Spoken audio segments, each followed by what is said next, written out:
होळी पुरणाची पोळी। सर्वप्रथम तुम्हा सर्वांना होळीच्या हार्दिक शुभेच्छा। नमस्कार मित्रांनो, आजच्या व्हिडिओमध्ये जाणून घेऊया होळीबद्दल।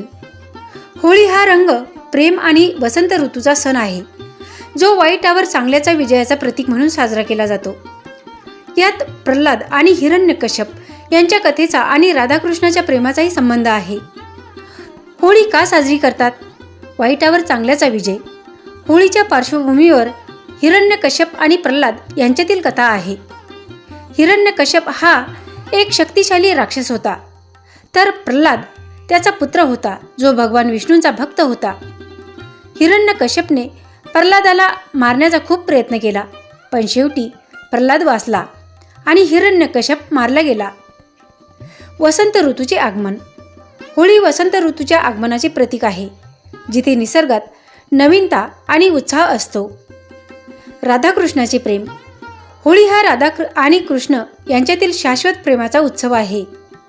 होलिका दहन। होळीच्या आदल्या दिवशी होलिका दहन केले जाते, जिथे वाईट शक्तींना जाळून चांगल्या गोष्टींना प्रोत्साहन दिले जाते। रंगाचा खेळ। होळी म्हणजे रंगाचा खेळ, जिथे लोक एकमेकांना रंग लावतात आणि आनंदित होतात। नवीन वर्षाची सुरुवात। होळी हा नवीन वर्षाची सुरुवात आणि जुन्या गोष्टींना विसरून नवीन सुरुवात करण्याचा दिवस मानला जातो। आता होळी साजरी करण्याचे पौराणिक आणि वैज्ञानिक कारण बघूया। होळी हा रंगाचा सण आहे। या दिवशी सर्व लोक आपले जुने राग रोष विसरून एकमेकांना रंग गुलाल लावतात। लहान मुले आणि तरुणांमध्ये या दिवसाची जास्त उत्सुकता असते। फाल्गुन महिन्याच्या पौर्णिमेला हा सण साजरा केला जातो। या सणाविषयी अनेक कथा जोडलेल्या आहेत। होळीच्या दिवशी रात्री होळी जाळली जाते। यामागे दोन कारणं आहेत। पौराणिक कारण म्हणजे राजा हिरण्यकश्यप हा स्वतःला देव समजत असे, पण त्याचा मुलगा प्रल्हाद हा विष्णू भक्त होता। राजाने भक्त प्रल्हादाला विष्णू भक्ती करण्यापासून थांबवण्याचा प्रयत्न केला, पण भक्त प्रल्हादाने या गोष्टीला स्पष्ट नकार दिल्यानंतर राजाने त्याला मारण्याचा प्रयत्न केला। शेवटी राजाने प्रल्हादाला मारण्यासाठी बहीण होलिका हिची मदत घेतली। होलिका अग्नीत न जळण्याचे वरदान प्राप्त होते। राजाच्या सांगण्यावरून प्रल्हादाला आपल्या मांडीवर बसवून अग्नीत प्रवेश केला, परंतु विष्णूच्या कृपेने भक्त प्रल्हाद वाचले आणि होलिका भस्म झाली। या कथेमधून हा संकेत मिळतो की वाईटावर चांगल्याचा विजय होतोच। आज तागायत फाल्गुन पौर्णिमेला होळी जाळली जाते आणि दुसऱ्या दिवशी रंगपंचमी साजरी केली जाते। हा एक रंगाचा सण आहे। या सणाची लहान मुले आतुरतेने वाट पाहत असतात। या सणामुळे घरात अतिशय आनंदाचे वातावरण असते। फाल्गुन शुद्ध पौर्णिमा म्हणजेच होळी पौर्णिमा। होळीचे दुसरं नाव म्हणजे हुताशनी पौर्णिमा। होळी हा सण शहरात तसेच खेड्यापाड्यातून मोठ्या आनंदानं आणि उत्साहानं साजरा केला जातो। होळी आली की होळीसाठी लाकडं गवऱ्या गोळ्या करणारी पोरं गल्ली बोळ्यातून गात सुटतात।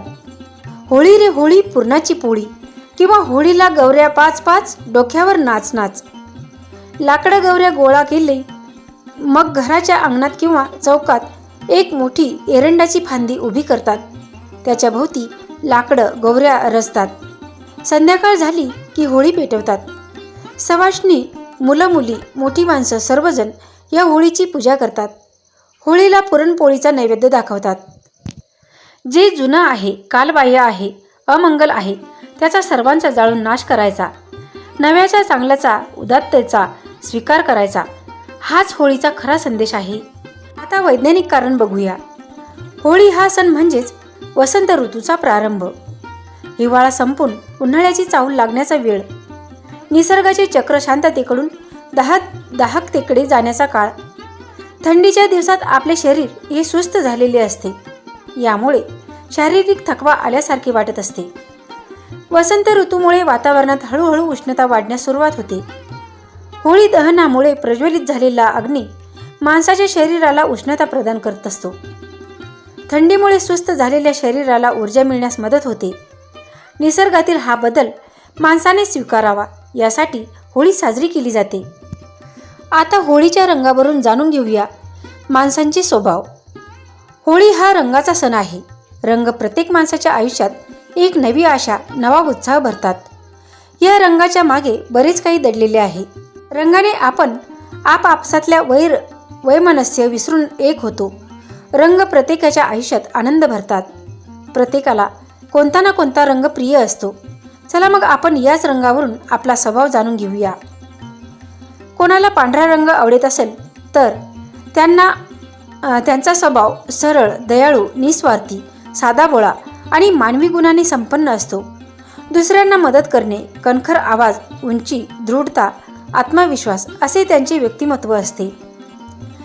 काळा रंग आवडणारे व्यक्ती त्यांचा स्वभाव नैराश्य वृत्तीचा, स्वभावात तीक्ष्ण, आकर्षक, व्यक्तिमत्व सौंदर्यवान, कुशल आणि आत्मविश्वासी असा असतो. असे लोक वरून अत्यंत कठोर दिसणारे पण प्रेमळ मनाचे असतात. यांच्या डोळ्यातून सौंदर्यता दिसते. त्यांच्या जोडीदारावर चांगलेच प्रभुत्व असते. हे लोक फार काटकसरी असतात. नारंगी रंग आवडणारे लोक या व्यक्ती प्रेमळ, मैत्रीपूर्ण, व्यवहार स्वभावाने आनंदी असते. सामाजिक आणि कौटुंबिक जबाबदाऱ्या पार पाडण्यात दक्ष असतात. स्वभावाने मृदुल, व्यावहारिक, अष्टपैलू, चप्पळ, सौंदर्यवान, तेजस्वी, मृदुभाषी असतात. गुलाबी रंग आवडणारे व्यक्ती व्यवहारात आणि वागण्यात तटस्थ, स्वभावाने चंचल पण सभ्यतापूर्ण व्यवहार, आकर्षक व्यक्तिमत्व, चेहरा आकर्षक, नेहमीच हसमुख, शिष्टाचारी स्वभावामुळे सर्वांचे लाडके असतात. राखाडी रंग आवडणारे व्यक्ती या रंगाला पसंत करण्याचे व्यक्तिमत्व शांत, कार्यक्षम, कष्टकरी, स्वयंरोजगारी असतात. संधी मिळाल्यास आपल्या प्रतिभेचा भरपूर आणि चांगला वापर करू शकतात. सुपीक मेंदूचे असतात. व्यवसायात उत्तम कारकिर्दी करणाऱ्या, गर्विष्ठ स्वभावाने कठोर असतात. लाल रंग आवडणारे व्यक्ती लाल रंग पसंती दाखवणाऱ्यांचा स्वभाव कधीकधी आनंदी, कधीकधी उग्र, ठळक, धैर्यवान असतो. भविष्याची काळजी ते कधीच करत नाही. आजच्या प्रत्येक क्षणाला आनंदी बनवून जगण्याचा गुण यांच्यामध्ये असतो. नशिबावर जास्त निर्भय राहण्यापेक्षा कर्मावर यांचा विश्वास असतो आणि आपल्या उद्देशाला पूर्ण करण्यासाठी प्रयत्नशील असतात. तपकिरी रंग आवडणाऱ्या व्यक्ती तपकिरी रंग आवडणाऱ्यांचा स्वभाव प्रशासकीय, अनौपचारिक आणि नियमित जीवन जगणे यांना आवडणारा असतो. साज, सज्जा, पर्यटनाची विशेष आवड असते. मनात जरी दुःख असते तरी ओठावर स्मित हास्य नेहमीच असते. जीवन कसे जगावे यांच्याकडूनच शिकावे. हिरवा रंग आवडणाऱ्या व्यक्तींचा स्वभाव कल्पनेत विचार करणारे, आपल्या फायद्यासाठी कुठल्याही थराला जाणारे, संभाषणात पटाईत, विनोदी, निसर्गाचे व्यसन असणारे असते. हे लोक चप्पळ आणि चतुर असतात. जांभळा रंग आवडणारे व्यक्ती जांभळा रंग आवडणारे वैयक्तिक महत्त्वाकांक्षी नसतात. वैभव, विलासितेचे जीवन जगण्याची यांना फार आवड असते. यांचे जोडीदार त्यांना आनंदी आणि समाधानी ठेवण्यासाठी दिवसरात्र धडपड करीत असतात. पिवळा रंग आवडणारे व्यक्ती पिवळा रंग आवडणाऱ्यांचा स्वभाव रहस्यमयी असतो. कुठल्या क्षणी त्या आनंदित तर दुसऱ्या क्षणी त्यांना नैराश्य येत असते. यांचा आपल्या स्वभावावर नियंत्रण नसतो. दुसऱ्यांबद्दल यांना सहानुभूती, आपुलकी असते. वाईट विचारापासून हे लांब असतात. आपल्या मनात खूप काही साठवून ठेवतात. कोणालाही त्यांच्या दुःखाचे कारण माहीत नसतात आणि कारणे सोपीही नसतात. आता बघूया होळीची रचना कशी कराल. देशभरात सर्वत्र साजरा केला जाणाऱ्या होळी या सणात लहानापासून मोठ्यापर्यंत सर्वच जण उत्साहाने सहभागी होतात. होळीची रचना करण्याची आणि तिला सजवण्याची पद्धत स्थानपरत्वे पालटत असल्याचे सध्या पाहायला मिळते. होळीची रचना शास्त्रीय पद्धतीने नेमकी कशी करावी याविषयीची माहिती बघूया. होळीची रचना करताना मधोमध एरंड, नारळ, सुपारी किंवा ऊस उभा ठेवण्यामागील शास्त्र. एरंडाचा धूर वाईट शक्तींनी वातावरणात पसरवलेल्या दुर्गंधीयुक्त वायूला नष्ट करतो. नारळाकडे आकृष्ट होणाऱ्या ब्रह्मांडातील सात्विक लहरीमुळे होळीतील अग्निरूपी, तेजरूपी शक्तीतील देवत्व टिकून राहण्यास सहाय्य होते.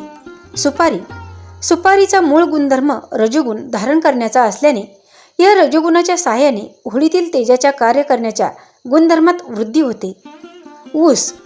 ऊस हाही प्रवाही रजोगुणी लहरीचे प्रक्षेपण करण्यात अग्रेसर असल्याने याच्या सानिध्यामुळे वायुमंडलात होळीतील शक्तिरूपी तेज प्रक्षेपित होण्यास आणि वायुमंडलाची शुद्धी अल्प कालावधीत होण्यास सहाय्य होते.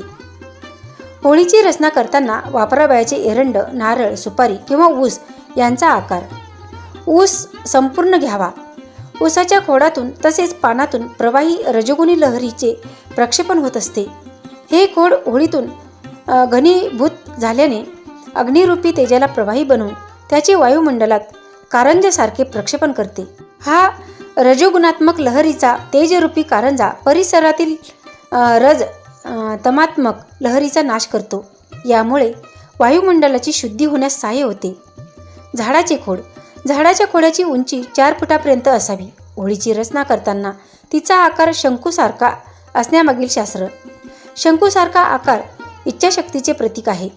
होळीच्या रचनेतील शंकूसारख्या आकारात घनीभूत होणारे अग्निस्वरूपी तेजतत्व भूमंडलावर आच्छादित झाल्याने तिचा भूमीला लाभ मिळण्यास सहाय्य होते आणि पाताळातून भूगर्भाच्या दिशेने प्रसारित होणाऱ्या त्रासदायक स्पंदनापासून भूमीचे रक्षण होते.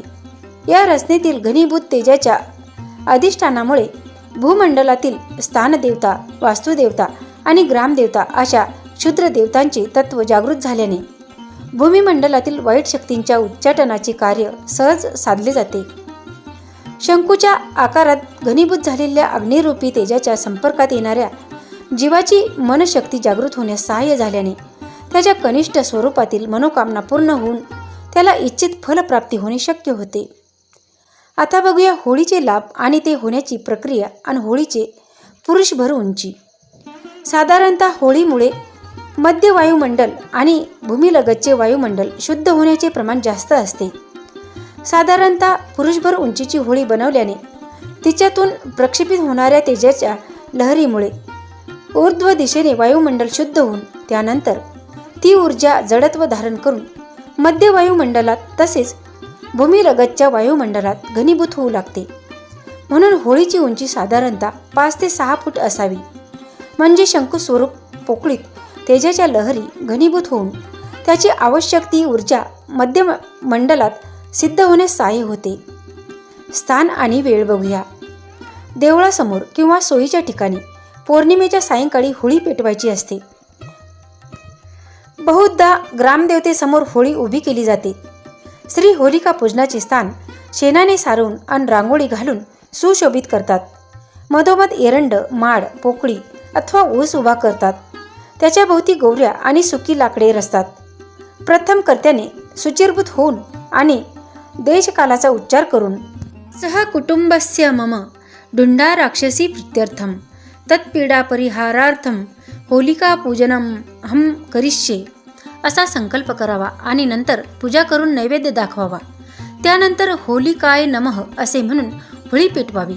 होळी पेटल्यावर होळीला प्रदक्षिणा घालावी आणि पालत्या हाताने बोंब मारावी. होळी पूर्ण जळाल्यानंतर ती दूध आणि तूप शिंपडून शांत करावी. श्री होलिका देवतेला पुरणपोळीचा नैवेद्य तसेच नारळ अर्पण करावे. मग जमलेल्या लोकांना त्यांचा प्रसाद द्यावा. नारळ, फणस यासारखी फळे वाटावीत. सारी रात्र नृत्य गायनात व्यतीत करावी. दुसऱ्या दिवशी पहाटे होळीच्या राखेला वंदन करावे. ती राख अंगाला लावावी आणि स्नान करावे. म्हणजे आदिव्याधी यांची पीडा होत नाही. आदी म्हणजे मानसिक व्यथा किंवा चिंता आणि व्याधी म्हणजे रोग. सकाळी अश्लील बोलून होळीची रक्षा विसर्जित करावी. त्यानंतर होळीची प्रार्थना करावी. तर मित्रांनो, आशा करते हा व्हिडिओ तुम्हाला नक्की आवडला असेल.